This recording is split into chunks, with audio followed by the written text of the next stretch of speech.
Hi, everyone. I'm Wiley Blevins. I'm an author and the editorial director at Reycraft Books, and I'd like to welcome you back to our Reycraft Read Alouds. Today, I'm going to read a book called Bahar the Lucky, written and illustrated by Rashin Kheiriyeh.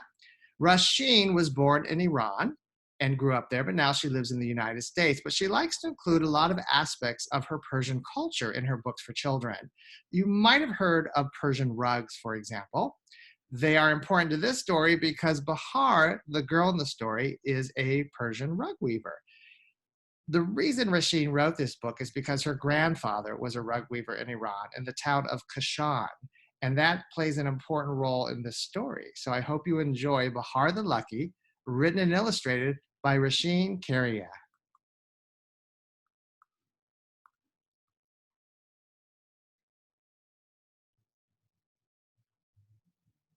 Long ago, in the grand bazaar of Kashan, there was a young girl who was a rug weaver. Her name was Bahar, and she had learned to weave rugs from her grandmother. The rugs had the most beautiful patterns in all the city. For each rug she sold, Bahar only earned a few coins. Her mother depended on these to pay for the wheat and milk her children needed. It was all they had to eat. Even so, they felt blessed in their hearts. The trouble began on the day Bahar went to the town's hammam to shower. The public bath had been reserved for the wife of the king's chief fortune teller, and no one was allowed to enter.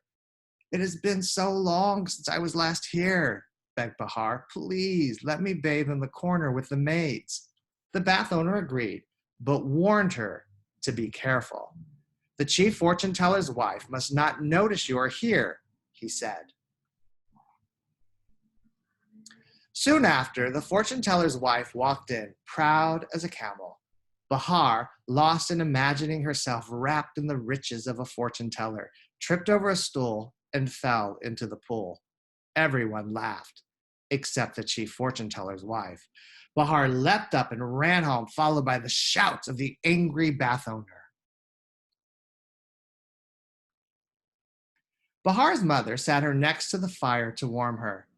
That evening, everyone spoke about the riches of the chief fortune teller and his wife. "My days as a rug weaver are over," proclaimed Bahar as she stood. "I too can be a fortune teller, as good as the chief fortune teller, and I will rescue us from poverty." The following day, Bahar quit selling her rugs and bought the tools for fortune telling: a small round tray, a metal goblet adorned with stars, and 3 dice bearing strange signs. She then sat on a street corner. Soon, 2 of the king's servants came running. "Oh, master of mysteries, tell us where we can find the king's cat. The silkiest and fluffiest of all Persians has disappeared. If you don't help us find it, the king will chop us into 100 pieces, and you with us." Terrified, Bahar threw the dice. She then reached into her pouch for a handful of pistachios. "Here, walk straight ahead. As you do, each of you will eat 1 pistachio, then another, and so on. When you are out of pistachios, turn around 4 times. Then take 40 steps, and you will find the cat. Make sure you make no mistakes." The 2 servants took the pistachios and began walking, but Bahar feared they would never find the king's cat. So after eating the last pistachio, the palace servants turned around 4 times and walked 40 steps. In front of them crouched the cat, drinking from the fountain in the main town square. The 2 servants burst with joy. With the silkiest and fluffiest Persian in their arms, they ran back to Bahar to give her 10 gold coins as a reward. Bahar couldn't understand any of this, but she thanked heaven. Returning home, her family congratulated her.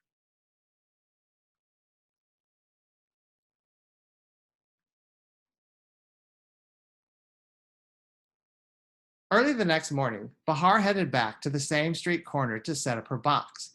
The mayor was waiting. "Are you the town's new fortune teller everyone is talking about?" he asked. Bahar had no time to be afraid or to answer. In that case, he said, it should be easy for you to find where the 40 thieves hid the king's crown, designed with diamonds and precious gems. If you don't, added the mayor, he'll hang the both of us. I'll give you my answer tomorrow, said Bahar. The mayor gave her a generous advance of 100 gold coins. Back home, Bahar's mother cooked a delicious meal to celebrate their good fortune. But Bahar couldn't eat. She had no idea how to find the crown and wondered how she would get out of this alive.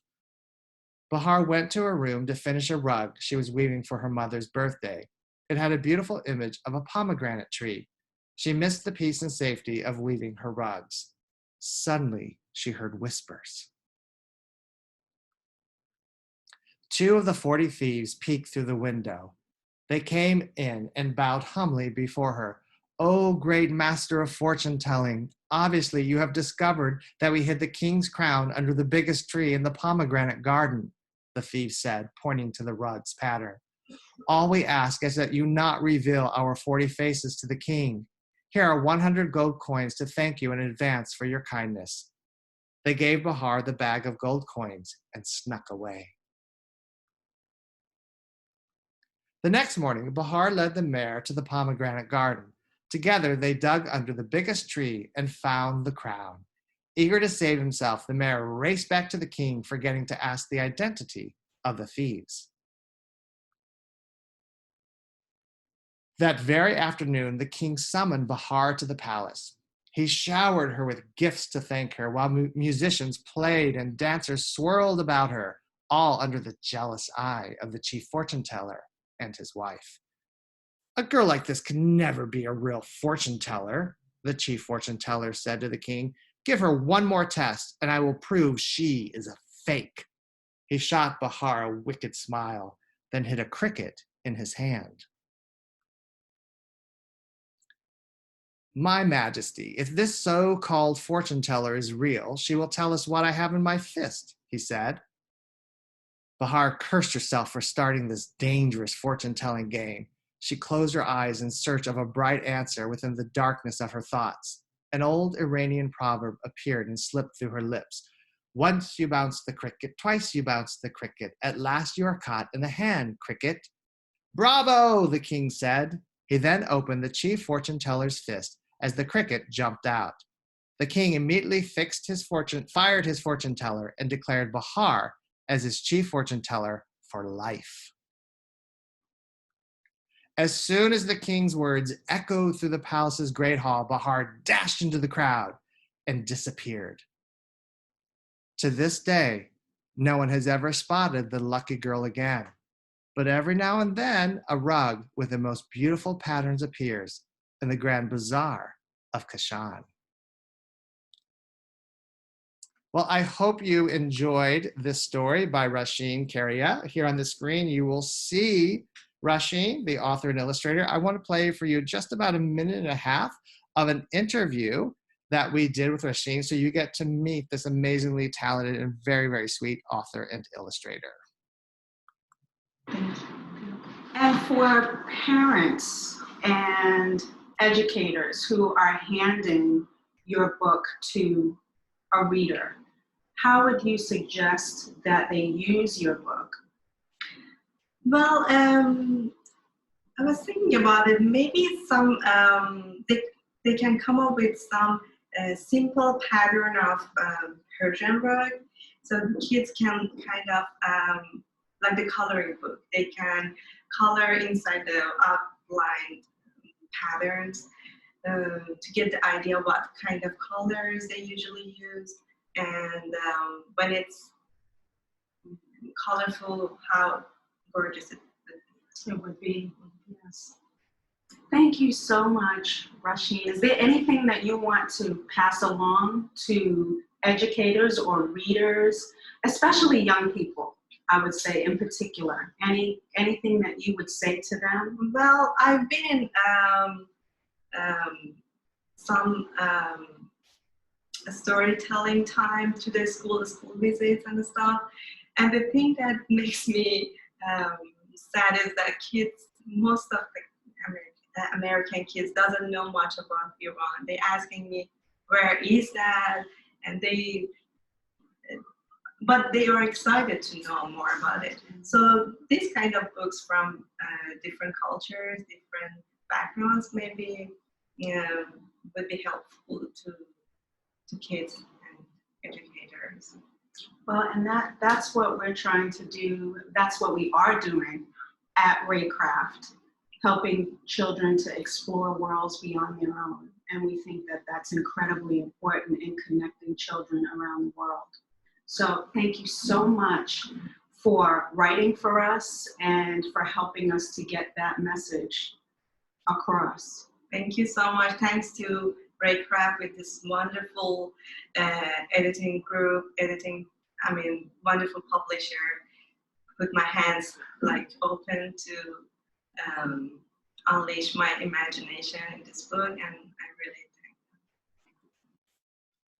So that gives you a little sense of who Rashin is. She's absolutely wonderful and incredibly talented. I want to thank you for joining us today to hear her book, Bahar the Lucky, and I hope you continue to join us throughout the week as we read some additional stories. Please let us know. Go to www.reycraftbooks.com and let us know if there are other books you would like us to read. Have a great day, everyone.